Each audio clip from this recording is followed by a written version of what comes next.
Hello everybody and welcome back to the John Schofield Trust podcast, a space for early career, aspiring and working journalists to get advice and insights into the industry. I'm your host, Bethany Lee, and today we're talking all about sports with broadcaster, commentator and reporter Ellard. Welcome, Ellen. Thank you for having me. You must get this all the time, but your name is like born to be a broadcaster, I think. But that is just so brilliant. I don't know I always thought it was going to be me that was going to end up with the name Olive, but I think now I've spoken to my mum and dad about it, it was going to be my brother. But when I found out that they had Olive as another name, no offence to any Olives, but I was like, oh my gosh, thankfully they've gone for Ellen Ellard. Although I do feel for any of either commentators or presenters, if I go reporting to Ellard Road, which has happened a few times, and I remember Mark Chapman making a big joke of it. The first time I was sent to, obviously, Leeds' home ground, Ellard Road, that it was Ellen Ellard at Ellard Road, and my mum was just like cracking up listening to the radio at home. It keeps it memorable. It means that you remembered. For sure. That's good. Okay, I have to preface this before we start that I don't know a lot about sports.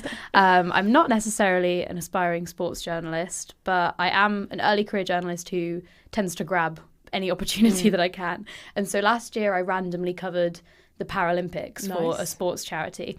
But that's basically as far as my sports journalism career goes. So there will be a lot of aspiring sports journalists listening. So it's good that we've got you to give the knowledge that I definitely don't have. So I want to talk about your career, but first I want to start with sort of where your passion for sport came from. And was that always a passion that you had? Yeah, I think it was just like innate in me. I'm really lucky to come from a super sporty family. We had endurance sport in our blood. My dad loved running, triathlon, all as an amateur, and my mum was really into running and cycling as well when we were growing up. So I think for me and my brother it was just became what we did. The love for it has always been there, and as soon as I realised that I wasn't going to be the next Keely Hodgkinson or Molly Caudry doing pole vault, then it was just a no-brainer to switch into my other passion, which was radio at the time. Okay, and where did that passion come from? Do you remember? Can you pinpoint it? I honestly don't know. We always had like restricted TV screen time, and so I don't know whether it's due to the fact that we're only allowed 1 hour of telly a day growing up, which I think any kids listening to this now would probably be like, that is terrifying. But at the time, I promise it was very normal for someone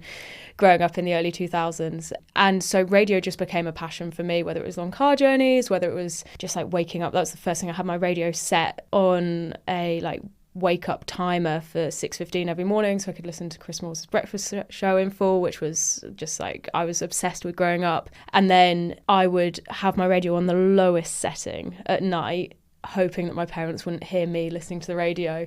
And it just became an obsession for me. And yeah, I was really grateful that I've been able to spend so much of my career doing radio before moving into television. Yeah, no, I think that's a good sort of foundation to have. The John Schofield Trust did a masterclass on sports journalism back in 2023, which you were a part of. Yeah. And I watched it and I was so interested in the fact that you having that like interest in radio so early on sort of allowed you to specialise really early. So you didn't go to uni. No. And just sort of dive straight into that. So can you sort of give us a rundown of that early career and how that all happened? I remember I come from quite a traditional family in terms of my parents' jobs. My dad didn't know anyone who had gone into media or anything like that. So I remember turning to my dad and saying, I want to be a radio presenter. And he said there was more chance of me being a female bishop in the Catholic Church. And I sort of took that as a challenge. So I looked around, found there was a local radio station, and thankfully managed to then find people who were linked to it. And purely by coincidence, my mum's chiropractor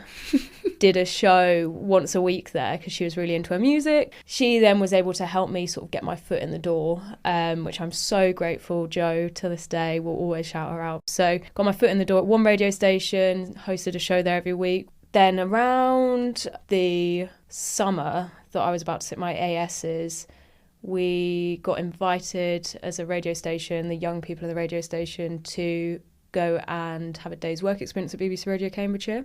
So then grasped that opportunity, was answering the phones, making cups of tea, reading the weather out, and just completely in my element. And they could see that I was in my element as well. So that was really cool. That at the end of it, they were like, you are destined to do something like this. So then as soon as I turned 18, on September birthday, turned 18 a couple of months after this experience and was like, please hire me. I know I've got a year left of school, but if there's any opportunities, I'll make tea, I'll do whatever.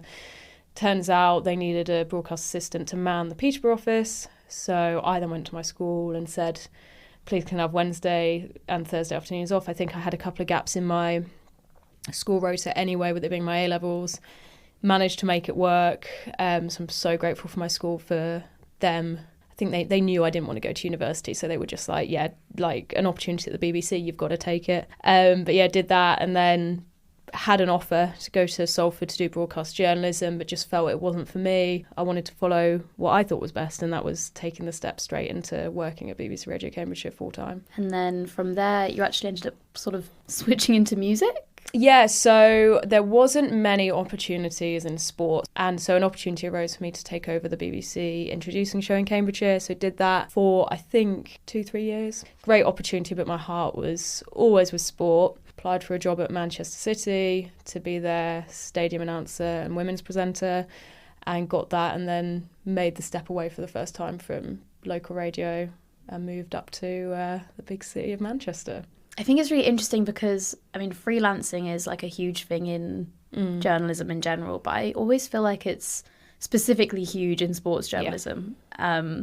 So I wonder if you'd have any sort of advice for anybody listening on how you build that freelance career. Obviously, your journey is probably quite different to a lot of aspiring sports journalists now. I think it's a lot more sort of normal, I guess, to go to uni and do journalism courses, especially because now there's so many more sports journalism courses specifically. For sure. But even so, no matter how they've sort of got there, what would you say about freelancing? Yeah, I would say don't limit yourself to one role. For me, when I was freelancing, as much as I wanted to do sport, I picked up so many roles, particularly at BBC Local Radio, editing, doing all these like behind the scenes production roles. And then when I moved up to Manchester, I joined 5 Live. And even though I knew I wanted to be on air, I never went in with the ambition going into 5 Live to be on air. So I think open-mindedness is so important. And I think as a generation, I'll include myself in it, we do get really impatient because there's a lot of disposable living, scrolling, all of that. We want the next thing and we want it really quickly. And I think there's been a lot of times in my career where I have been like, right, I need to be patient. I need to spend time learning the craft. And what I would say to a lot of new journalists coming through, don't go diving into something wanting to be on Match of the Day. You're not going to be presenting Match of the Day. Take time to learn the craft.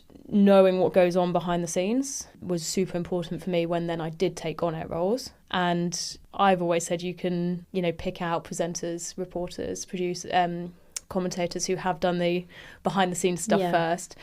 Networking is the other key one as well. Of course. Everyone will tell you to network, but it is honestly so key. Reach out to people, be patient with that as well. And I think there is definitely right and wrong ways to go around networking as well. Never go into it expecting you're going to get a job out of it, but go in with an open mind. Know your stuff, do your research before you go into things. That would be my probably best advice for finding freelance roles, in terms of they don't always come up.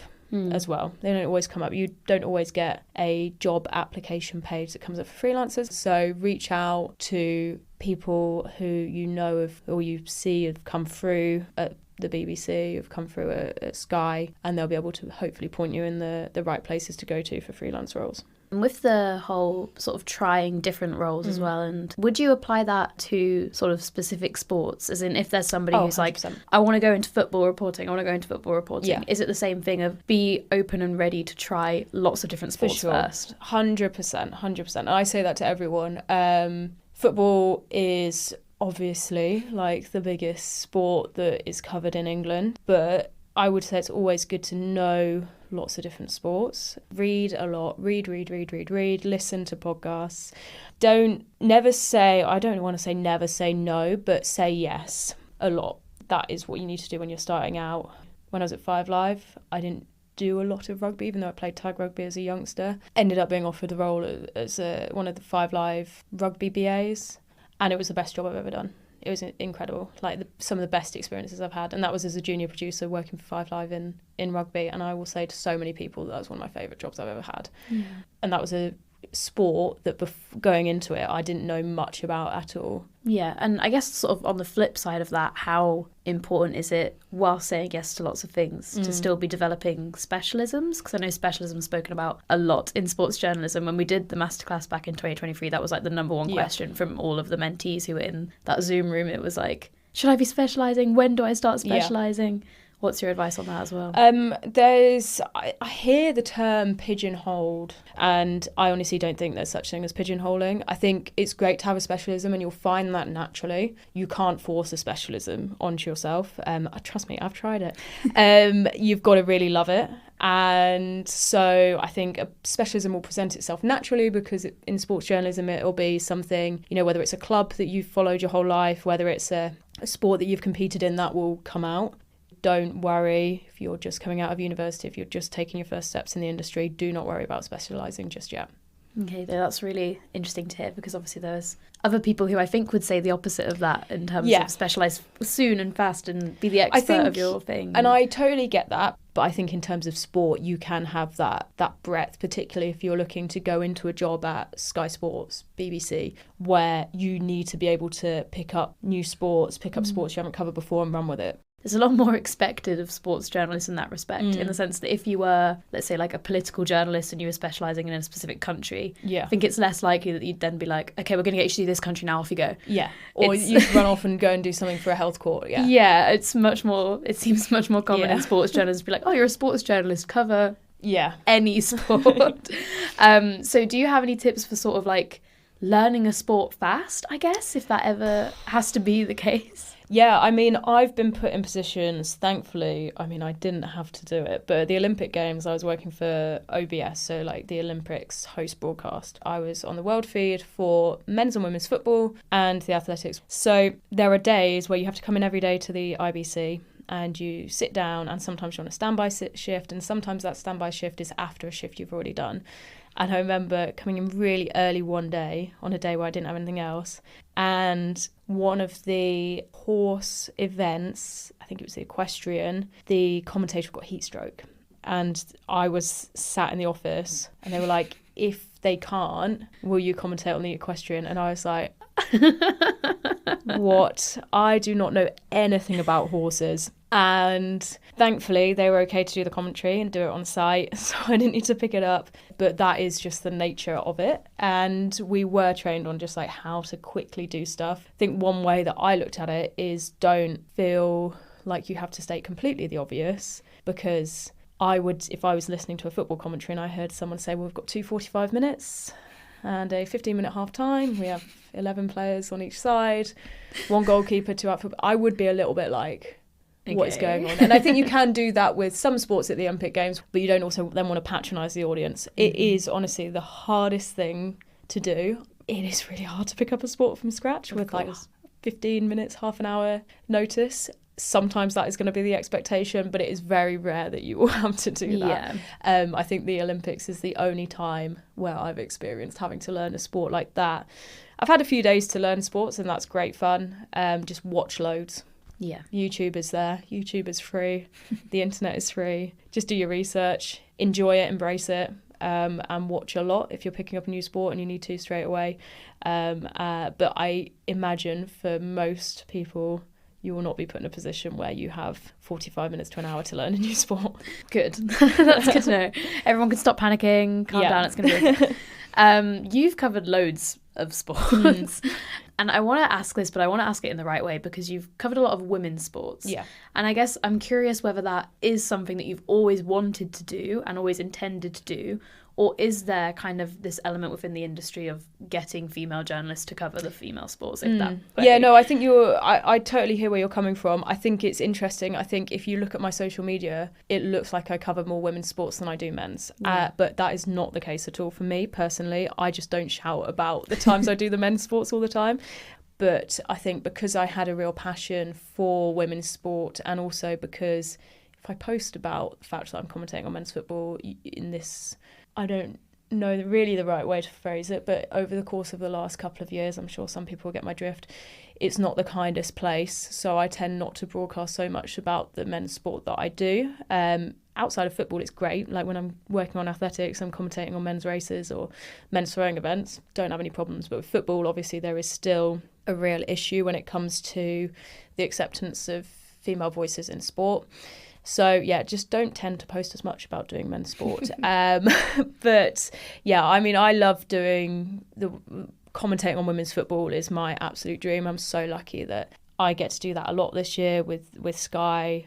Yeah, I think I love covering women's football. I also like that over the course of the last couple of years, you know, we have a variety of voices. I like that it's not just women who commentate on women's football. I think Jonathan Pearce has done an excellent job for so long, such an iconic voice when it comes to like FA Cup finals for the women's game. I think obviously there will be women who are drawn to commentating on women's football more, but I love that as a sports space, a women's sports space, Gary Taphouse, Seb Hutchinson, Jonathan Pearce can go and commentate on a women's game and it not be questioned at all. And if anything, it'd be really celebrated. Yes, it's interesting that it's not quite the same the other way around. Yeah. And I'd like to touch on that briefly because I know that there will be a lot of sort of like aspiring female sports journalists specifically listening.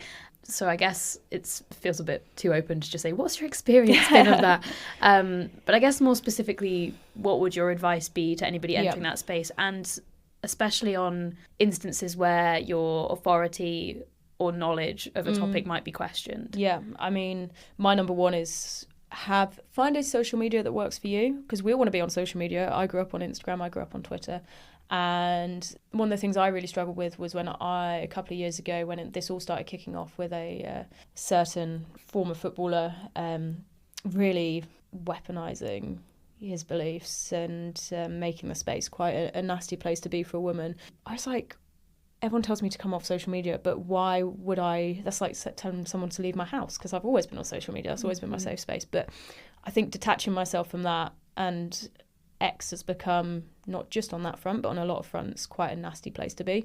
So I've got rid of X, put my comments on Instagram, as if you follow me, you can comment. So if you want to comment something, then you have to follow me first. And yeah, I think there's just an acceptance that people aren't always going to agree with you. And that's totally understandable. We all have different opinions. And so, yeah, I think trying not to take everything so personally. You have to grow a thick skin. When I started out, I was like, why is everyone telling me to grow a thick skin? I want to be, passionate. I want to be emotional. That didn't last very long. You have to grow a thick skin. You have to be resilient. You have to put stuff to the back of your mind. Never search for your name on social media. I know that sounds so obvious, but the amount of people I hear who still do it, and I look at them and I'm like, but why would you do that? Self-sabotage. Why would you do that? Don't do it. So yeah, just try and distance yourself from the pits of social media. Everyone has an opinion these days. Everyone is entitled to post their opinion these days. You don't have to go searching for it. Just try and steer clear of it is probably my best advice at the moment. Find yourself a good group of friends, good crowd around you, where you can sort of switch off. And there are going to be good days, there are going to be bad days. This job is so over-glamorised. And when you're driving home from a football match and you're not going to get in until 1 a.m, and you know that something hasn't gone exactly as well as you want to, and particularly if you've worked on men's football and you know that there'll be people online who will then associate that with your gender and really weaponise it and make life horrible for you. It's not nice. It's not nice, particularly if it's raining and you're on the M6. It's horrible. I've been there thousands of times. So yeah, I think you've got to go into this industry with an expectation that, particularly on my side of things, where it is not hair and makeup, it's not glitz and glamour, it's a lot of research, it's a lot of stats, it's a lot of learning, adjusting, having 6 different voices in my ears when I'm trying to commentate at once. It's really hard. It is really hard, and it is just a case of trying to stick it out and be the person that keeps going, because it's not easy. So yeah, I would just say, particularly if you're a woman coming into the football space, have resilience, work on it. It's not easy, but we're all in it together. I mean, if anyone wants to rant at me, like I said, my LinkedIn DMs are open.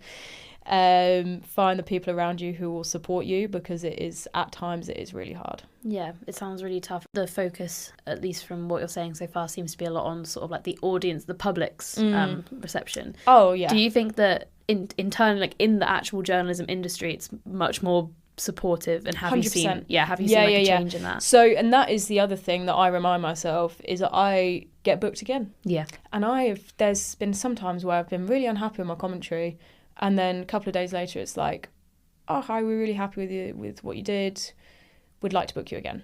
And that is the biggest compliment, and that should be the only thing that we need. Yeah. So it's a bit of adjusting my head into not looking for validation in places where, why do I care what Stephen 60123445 whatever thinks on social media, when my boss is telling me that I've done a good job and I'll be booked again. So yeah, it's just like, that's why stepping away from social media is so important. Talking to those in the industry, talking to your bosses, having those conversations, and always like being booked again will always be the biggest compliment and the biggest sign that you're doing the right thing. Industry's opinion matters more. So much more. Random faceless people on X. Yeah, and like, you know, we see that at the SJAs every year. Like I love it when we get to the commentator of the year. Even like, you know, the representation last year for women at the SJAs was just incredible. I remember Kelly Cates was on our table, and watching her win was just like the best thing. So yeah, you know, we see it at the SJAs, we see it in terms of the women who are, you know, rightfully taking up space on our tellies, on our radios.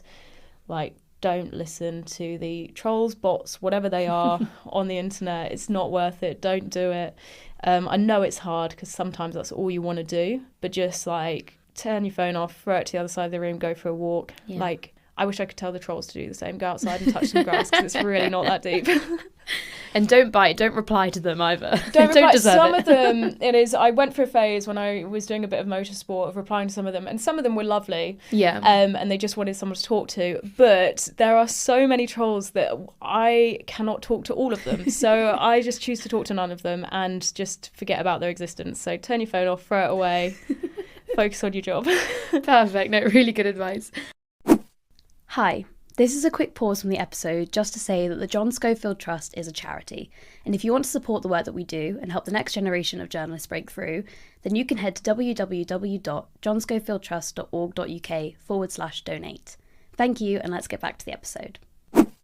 I want every aspiring sports journalist or working sports journalist who's listening to have some really good sort of takeaway tips. So I've got a few questions that are a bit more maybe fast for you to answer, so that we can give some real, you know, solid advice to people that they can take away from this. So the first one is, how do you prepare for a match day? I don't have it with me, but I'm doing a game tomorrow, so I should have brought it with me. This is not visual, so it wouldn't have mattered. My favourite websites, FOTMob is great, and it's growing in the women's space. Shout out FOTMob. Stats for player starts, everything data, so good. Podcasts, watch the last game that both teams played in. What else do I do? Chat to any fans that I know, listen to fan podcasts, listen to so many podcasts. And yeah, that's basically it. I then have my own way, and you'll develop it as a commentator reporter, of how you lay out your notes during a game. So yeah, practice how you make your notes as well. Seems silly, but once you find your way, you're stuck with it for life. It's kind of like a Hogwarts, house. Once you're in, you're in. Practice making your notes. And then once you get to the match day, what are your tips for presenting and commentating with confidence? Energy drinks, usually. No, I joke. Even though I do need my lucky energy drink with me. Chat to people before. I'm so lucky. I have such a good team of co-commentators. So go in with a smile, trick yourself, even if you're nervous. When I used to compete, the late Michael Mosley taught me something incredible, where it's the same gland for if you're nervous or excited. So just tell yourself you're excited and you'll have a great time. What skills do you think are most critical for early career sports journalists to be developing now? Great one. Great question. Communication seems very basic, but yeah, communication. Skills, God, that's so interesting. Social media content creation, I would say, as well. A lot of places, a lot of early career jobs, when I was a broadcast assistant coming into 5 Live, there was so much emphasis on being able to do social media. You can do it anyway, because, you know, we've all got our phones. So yeah, just practice that. Go record yourself reporting. Listen to how 5 Live do things on a Saturday. If you want to get into football reporting, listen to how they do the around the grounds at 3 o'clock. 10-second reports, go practice them, get down to your local football club. Perfect. Are there any mistakes that you see early career journalists or journalists in general making now that you would maybe warn against? God, maybe I am too naive to that. Maybe I'm making mistakes. Maybe everybody's perfect. Maybe Who knows? No. I would just say not asking enough questions. Not like this is gonna sound. Hopefully this comes across the right way. Like being too reliant on just a degree will get you through a door. It's not like that. I think I'm testament to the fact you can do it without a degree. I'm super supportive of people who go to university. I think it is so good for learning the skills I've just said, i.e. how to report, how to, go out and use equipment. I was lucky that I did that at local radio before I made my choice that I wasn't going to go to university. But a degree alone will not get you through the door. Do not rest on your laurels and think that it will. Network, get out there, create your own content, create a portfolio. Like I said, you'll get a great portfolio coming out of university, but it probably won't be enough to get you through a door. So yeah, networking, creating your own content, doing stuff outside of university is so key. Yeah, your degree only takes up one line on your CV. So 100%. You definitely need more than that. Yeah. I want to talk a little bit about mentoring because obviously that's what the John Schofield Trust is all about. And back in 2023, in the masterclass, you said to basically be careful how many people you take advice from, because it is all subjective, which I think we have to acknowledge because this podcast is actually to give advice.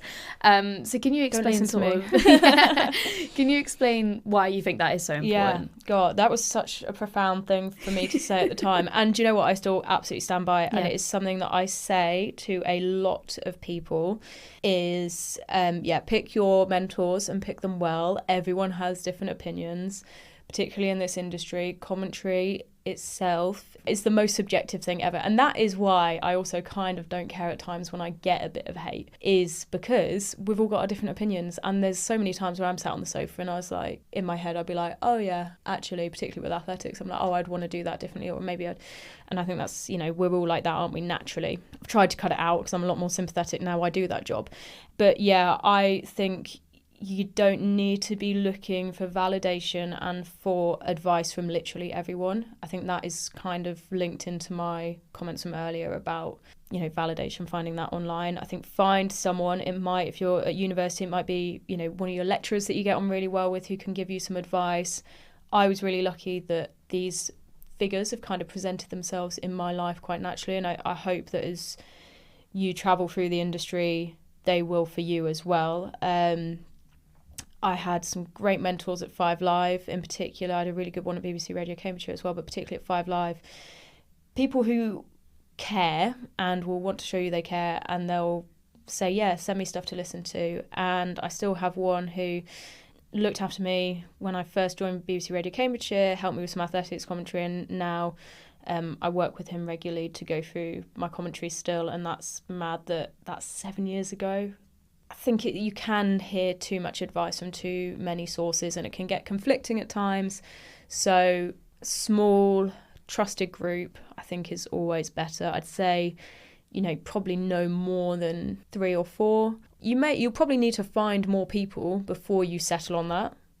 I know that I had got lots of advice from lots of different people before I settled on the group. The people that I now listen to, which is my agents, both of them, and Rob Northman, who looks after me. And at the end of the day, I probably would say Rob supersedes my agents as well, in that if I want advice, that is where I go to, and obviously my boss as well at Sky.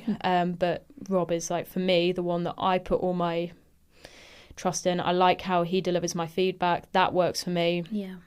I like how it's framed. So yeah, that's my experience. It's really hard to say why I said that, because it is just something that I've learnt. Yeah. But hopefully people hearing that experience will understand where I'm coming from. Yeah, absolutely. And so you've had, like you said, your sort of close-knit circle of mentors who you go to. Is there one piece of advice or a moment that you've had with one of them that kind of sticks out and has carried you through?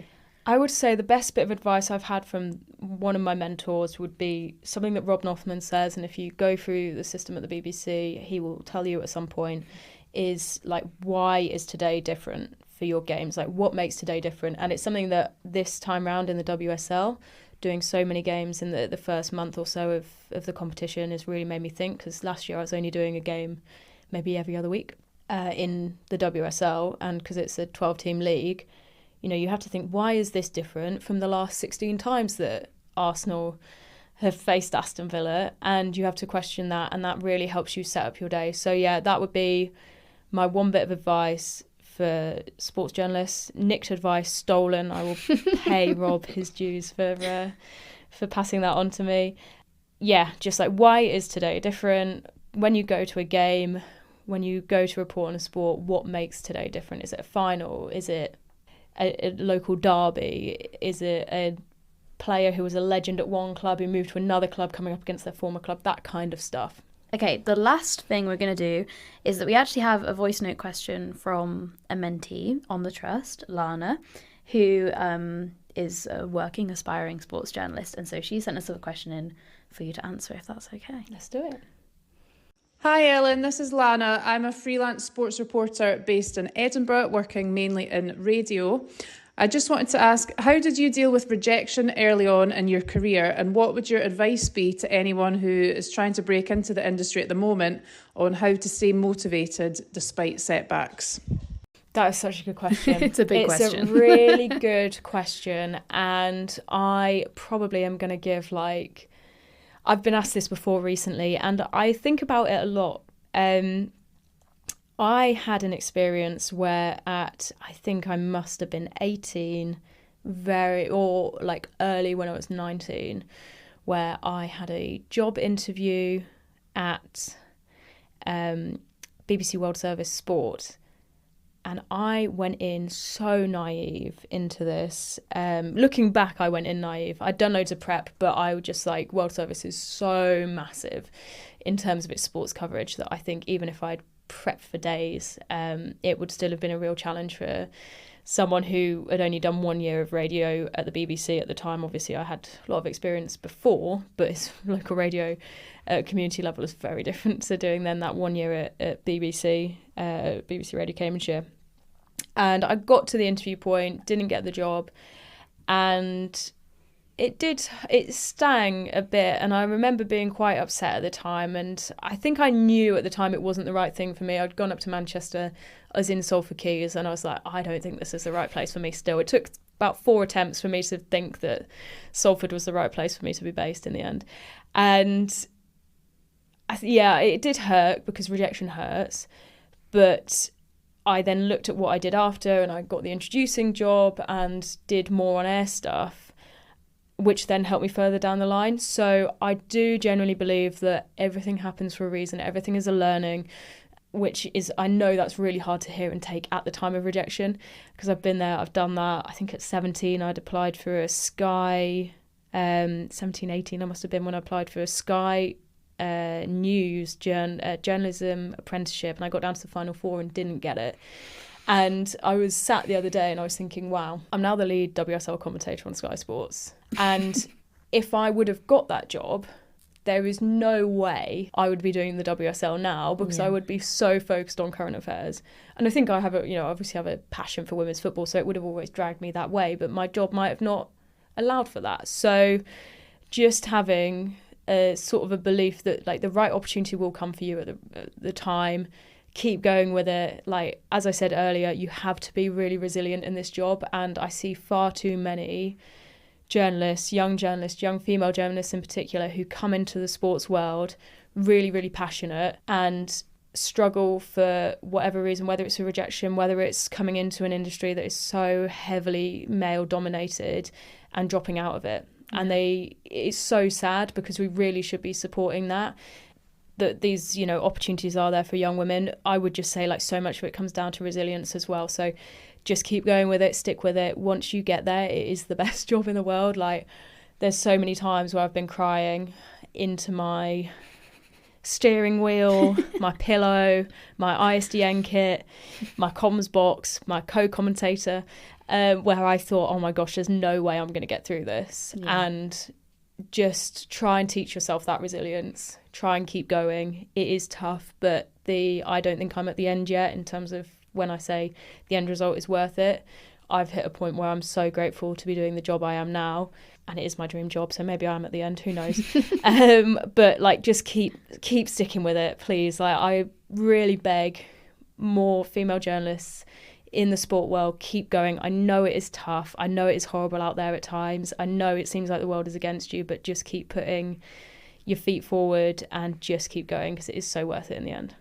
I think those are really lovely words to end on. So hopefully everyone's feeling motivated now that we've I feel like it's been a roller coaster. I feel like I've been like in the middle, I'm like, it's going to be horrible. You're going to be in the trenches. It's going to be awful. You're going to be facing abuse from every angle. And then at the end, I'm just like, but keep going, troops. We've got this. No, I love it. It's realistic but hopeful, which is the tone we're trying to strike here. So that's good.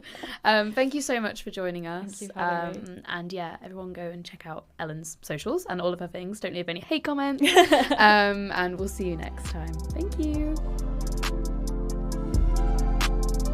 Thank you for tuning in to the John Schofield Trust podcast. For more episodes, make sure to follow us. Or if you want to know more about the Trust, head to www.johnscofieldtrust.org.uk and follow us on Instagram at John Schofield Trust. See you next time.